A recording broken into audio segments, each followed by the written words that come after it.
Let's be real for a second. In a few hours, everyone's going to start posting, "New year, new me." But here's the truth. Most people will waste 2026 the exact same way they wasted 2025. By February, the motivation dies. Nothing changes. If you actually want 2026 to be the greatest year of your life, you have to stop wishing and start doing. I'm not here to hype you up. I'm here to tell you exactly how I'm changing my life this year, and how you can too. Step 1 is simple. Cut the dead weight. Look at 2025.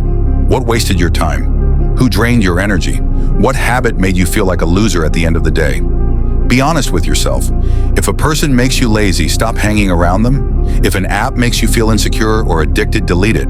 If you check your phone 50 times a day and still say you do not have time, that is the problem. You do not need to improve these things. You need to drop them. You cannot start a new chapter if you keep rereading the last one. Go into 2026 lighter. Step 2. Stop trying to be the best immediately. Everyone fails because they want results right now. In 2026, we are focusing on reps.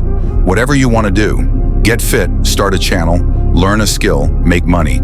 Just promise yourself one thing. You will do it 100 times. Do not look at the views. Do not look at the scale.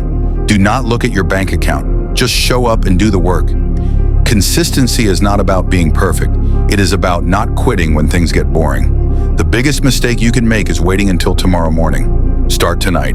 Clean your room, set your alarm, decide what your first small win is going to be. 2026 will not be special because the calendar changed. It will be special because you changed. I am putting in the work starting right now. If you are with me, comment 2026 and let's get after it. I will see you in the next one.